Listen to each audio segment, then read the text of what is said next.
Assalamualaikum warahmatullahi wabarakatuh. Alhamdulillahirabbil alamin. Assalatu wassalamu ala asyrafil anbiya'i wal mursalin sayyidina wa maulana Muhammadin wa ala alihi wa sahbihi ajmain, amma ba'du. Alhamdulillahirabbil alamin. Alhamdulillah, kita telah dipertemukan kembali dalam pertemuan kali ini di dalam mata pelajaran Akidah Akhlak. Perkenalkan, nama saya Nazilia Hamidah. Bisa dipanggil dengan Ibu Nazil. Jadi di sini Ibu akan menjelaskan mengenai bab akhlak terpuji. Apa itu akhlak terpuji? Ada yang tahu? Jadi akhlak terpuji itu perilaku yang di dalamnya mengandung kebaikan. Kebaikan atau keburukan? Kalau terpuji itu mengandung kebaikan. Kalau akhlak tercela itu mengandung akhlak keburukan. Di sini Ibu akan menjelaskan 5 materi dari akhlak terpuji. Yang pertama, ada kompetisi dalam kebaikan. Yang kedua, ada optimis. Yang ketiga, ada kreatif. Yang keempat, ada dinamis. Dan yang kelima, ada inovatif. Jadi Ibu akan menjelaskan kelima materi ini. Materi Ibu dengan menggunakan media memakai PPT ya. Jadi yang pertama itu ada kompetisi dalam kebaikan. Apa yang dimaksud kompetisi dalam kebaikan? Biasa disebut juga dengan fastabiqul khairat atau berlomba-lomba dalam kebaikan. Jadi manusia itu diperintahkan untuk berlomba-lomba dalam berbuat kebaikan terhadap manusia, terhadap sesama dan alam sekitarnya. Seperti Ibu punya contoh, seperti menolong sesama. Terus ada ketika kita di jalan, kita bisa menyingkirkan sesuatu yang membahayakan di jalan. Terus ada mengikuti olimpiade mata pelajaran, dan masih banyak lagi contohnya. Lalu selanjutnya, dalil mengenai kompetisi dalam kebaikan terdapat dalam surat Al-Baqarah ayat 148 yang berbunyi, Bismillahirrahmanirrahim, walikulli wijhatun wa muwalliha fastabiqul khairat aynama takunu ya'ti bikumullahu jami'a innallaha ala kulli syai'in qadir. Dalam surat Al-Baqarah ayat 148 tadi telah dijelaskan bahwa Al-Quran mendorong agar umat Islam tidak menjadi umat yang santai, melainkan harus menjadi umat pionir dalam segala kebaikan. Oleh karena itu, ketika seseorang mengaku sebagai hamba Allah, maka di saat yang sama ia harus bergerak melakukan segala kebaikan.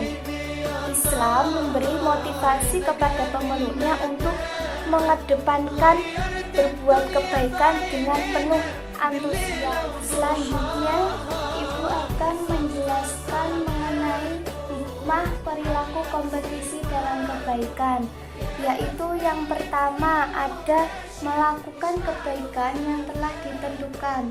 Yang kedua, melakukan persaingan dalam melakukan kebaikan sesuai dengan situasi dan kondisi. Karena kemampuan tiap muslim beragama dengan hal tingkat pendidikan, ekonomi, dan statusnya ala masyarakat. Yang ketiga, melakukan amal soleh yang didasari oleh beriman kepada Allah dan dilakukan dengan tekad yang teguh. Jadi itu tadi beberapa hikmah jika kita melakukan kompetisi dalam kebaikan atau berlomba-lomba dalam kebaikan. Selanjutnya yang kedua ada optimis. Apa sih yang dimaksud dengan optimis itu? Menurut bahasa, optimis itu terbaik. Terbaik, kita harus optimis. Sering dengar kan kata optimis, kita harus selalu optimis. Jadi optimis itu apa sih? Optimis itu orang yang selalu berpengharapan dalam menghadapi segala hal.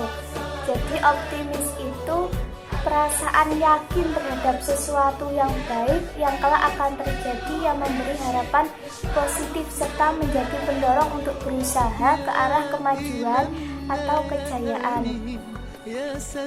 Berarti kesimpulannya optimis itu apa? Optimis itu keyakinan diri dan salah satu sifat baik yang dianjurkan dalam Islam. Seperti contoh siswa atau siswi yang mengikuti seleksi penerimaan mahasiswa baru, pasti ia berharap akan lulus dan diterima di perguruan tinggi. Jadi contohnya harus optimis ketika kita tes dalam masuk kuliah, tes masuk sekolah, kita harus optimis kalau kita diterima. Itu salah satu contohnya. Selanjutnya ada dalil mengenai optimis. Bismillahirrahmanirrahim. Wala tahinu wala tahzanu wa antumul a'launa in kuntum mu'minin. Terdapat surat Ali Imran ayat 139. Jadi maksudnya kebaikan dari sikap optimis adalah sifat pesimis. Jadi kebalikan dari optimis itu sifat pesimis. Sifat pesimis itu diartikan sebagai prasangka buruk terhadap Allah. Jadi biasanya itu orang pesimis itu selalu khawatir akan memperoleh kegagalan, kekalahan, kerugian atau bencana, sehingga ia tidak mau berusaha untuk mencoba. Jadi ibu sangat mengharapkan kepada kalian semua untuk selalu bersikap optimis dan menghindari sikap pesimis dalam kehidupan kita. Selanjutnya, hikmah perilaku optimis. Hikmah berperilaku optimis yang pertama ada membawa seseorang pada pencapaian hasil. Tidak ada yang bisa diperbuat tanpa harapan dan percaya diri. Jadi kita akan percaya diri, optimis. Yang kedua ada berpikir positif yang akan memberikan dorongan sikap dan tingkah laku yang positif pula. Yang ketiga, memiliki kepercayaan diri dalam menjalani kehidupan. Hal ini sangat dianjurkan dalam agama dan sangat penting sekali agar seseorang dapat terus bertindak menghadapi tantangan. Yang ketiga ada dinamis. Apa sih dinamis itu? Ada yang tahu? Dinamis itu penuh semangat dan tenaga yang cepat bergerak dan mudah menyesuaikan diri dengan keadaan. Jadi seseorang yang berjiwa dinamis, ia tidak akan bisa diam dan berpangku tangan begitu saja. Ia selalu berusaha untuk bersungguh-sungguh untuk meningkatkan kualitas kemampuan dirinya menuju yang lebih baik. Dalil yang menjelaskan dinamis ialah terdapat pada surat Al-Insyirah ayat 7-8. Bismillahirrahmanirrahim. فإذا فرغت فانصب وإلى ربك فارغب.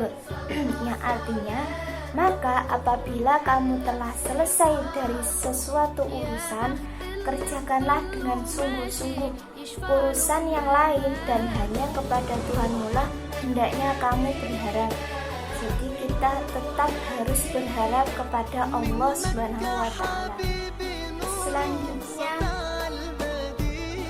mengenai nilai positif dinamis. Yang pertama ada berpikir progresif. Jadi berpikir progresif itu berarti berpikir maju, yang mana kemajuan ini akan membawa sebuah perubahan secara tepat dan menuju ke arah yang positif. Seseorang yang berpikir progresif akan menjadikan Al-Quran dan hadis sebagai pegangan dan pijakan dirinya saat ini dan masa yang akan datang. Yang kedua, menyesuaikan perkembangan zaman.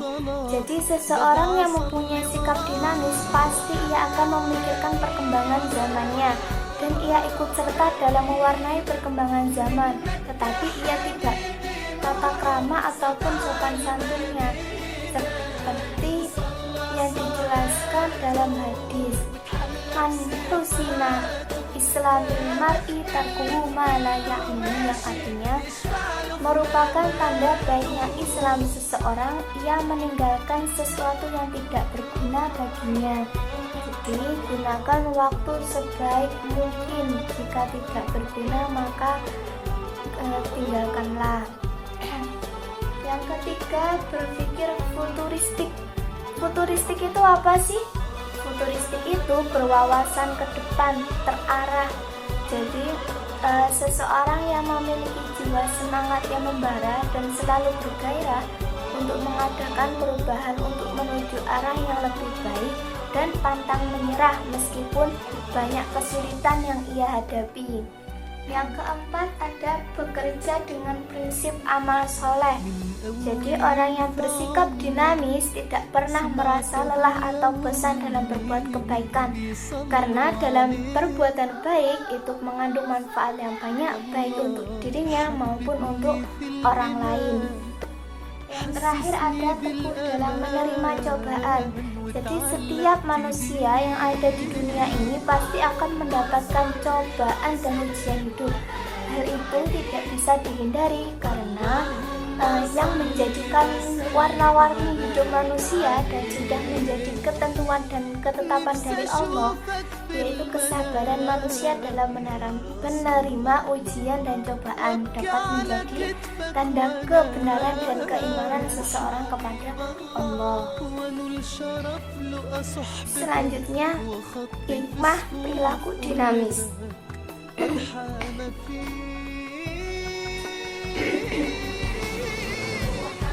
Jadi yang pertama itu sikapnya penuh dengan semangat dan mudah menyesuaikan diri. Yang kedua, bekerja keras dalam segala hal. Yang ketiga, tidak mudah putus asa dan selalu meningkatkan kualitas diri.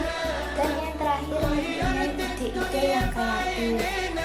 Inovatif, apa sih yang dimaksud dengan inovatif itu? Jadi inovatif itu bersifat memperbarui atau memperkenalkan yang baru, ya. Maksudnya itu suatu ide, barang, kejadian yang baru. Jadi dapat diambil kesimpulan bahwa inovatif itu temuan baru yang menyebabkan bergunanya jasa atau produk yang mempunyai nilai manfaat bagi masyarakat. Selanjutnya, nilai-nilai positif inovatif. Yang pertama ada berpikir kritis dan cerdas. Jadi seseorang yang mempunyai sikap inovatif, jika ia mendapatkan masalah, maka ia akan menggunakan kemampuan nalarnya untuk memecahkan masalahnya dan mencari hal baru yang lebih baik dan bermanfaat dari temuan sebelumnya. Yang kedua ada melakukan perbaikan. Jadi melakukan perbaikan itu kondisi manusia merupakan sunnatullah atau sunnahnya Allah, di mana letak keberhasilannya tergantung manusia tersebut. Jika usaha yang dia lakukan sungguh-sungguh, maka Allah mudah mengabulkannya. Yang ketiga ada penerapan prinsip amar ma'ruf nahi mungkar. Jadi seseorang yang berinovatif ya harus mempunyai sifat lembut, lapang dada, sabar, santun, menyayangi, bersungguh-sungguh dan rela berkorban. Meskipun melakukan prinsip amar ma'ruf nahi mungkar, tapi tetap mempertimbangkan nilai-nilai dan budaya masyarakat yang tidak bertentangan dengan ajaran Islam. Yang terakhir ada berorientasi kemanfaatan dan kemaslahatan. Jadi seorang yang berinovatif dengan potensi akalnya akan menjadikan alam sebagai kemaslahatan dan mempunyai manfaat yang banyak. Selanjutnya ada hikmah perilaku inovatif. Yang pertama ada dapat melakukan kebaikan dan meninggalkan yang buruk atau amar ma'ruf nahi mungkar. Yang kedua, dan mengembangkan pemikiran-pemikiran. Yang terakhir ada sebagai kunci kesuksesan. Ya, itulah tadi hikmah dari perilaku inovatif. Selanjutnya ada materi ini yang terakhir. Yang terakhir ada materi kreatif. Apa sih kreatif itu? Ada yang tahu? Jadi kreatif itu berasal dari bahasa Inggris to create, yang berarti menciptakan sesuatu atau membuat sesuatu. Ya, kreatif itu menemukan, menggabungkan, mengarang, merancang, mengubah, menambah. Ya, banyak sekali arti dari kreatif itu. Selanjutnya, nilai-nilai positif kreatif. Jadi nilai-nilai positif kreatif yang pertama ada berhasil berkarya. Jadi di dalam Islam bekerja atau beramal dilakukan dengan amal yang soleh atau sesuai. Dalam artian ia dapat menghasilkan karya atau ide baru dengan standar kemampuan yang dimilikinya. Yang kedua, tidak mudah putus asa. Orang yang kreatif pasti tidak kenal dengan kata putus asa. Ia akan berusaha sekuat mungkin meskipun banyak hambatan, haluan yang menerpa mereka, karena ia melandasi semua itu dengan firman Allah yang dijelaskan bahwa orang percaya diri, berputus asa dan pesimis itu hal yang dibenci oleh Allah. Yang ketiga ada tawakal. Apa sih tawakal itu? Orang yang kreatif akan menunjukkan usahanya dengan semampunya untuk mencapai tujuannya, kemudian menyandarkan hasil kepada Allah. Jadi tawakal itu bersandar kepada Allah, semua diserahkan kepada Allah, ya. Tapi jangan lupa untuk ikhtiar kepada Allah. Kita boleh tawakal, tapi kita tidak boleh meninggalkan ikhtiar juga. Yang terakhir ada memohon bantuan dan pertolongan Allah. Harus selalu meminta pertolongan Allah, berdoa kepada Allah. Yang terakhir ada hikmah berperilaku kreatif, yang mana yang pertama ada setiap manusia memiliki keterkaitan kepada Allah yang menjadi tempat bergantung dan berharap satu-satunya. Jadi kita hanya boleh berharap kepada Allah, tidak boleh berharap kepada yang lain. Kita harus tetap meminta pertolongan kepada Allah dengan cara berdoa. Yang kedua ada bisa menciptakan sesuatu yang baru dan berguna untuk masyarakat. Jadi kita mempunyai sesuatu yang baru yang bermanfaat untuk masyarakat yang lain. Jadi itu tadi materi akhlak terpuji dari ibu yang ibu jelaskan tadi. Mungkin ada yang belum paham atau ada yang ditanyakan mengenai akhlak terpuji tadi. Mungkin kalau tidak ada pertanyaan, semoga materi dari Ibu Nazil tadi dapat memberi wawasan kepada adik-adik semua. Semoga bermanfaat untuk kedepannya dan jangan lupa diterapkan dalam kehidupan untuk berakhlak terpuji dan meninggalkan akhlak tercela. Dan jangan lupa untuk belajar, tetap jaga kesehatan. Dari Ibu Nazil, apabila ada kesalahan, Ibu Nazil minta maaf yang sebesar-besarnya ya. Mungkin itu saja yang Ibu Nazil bisa sampaikan. Wassalamualaikum warahmatullahi wabarakatuh.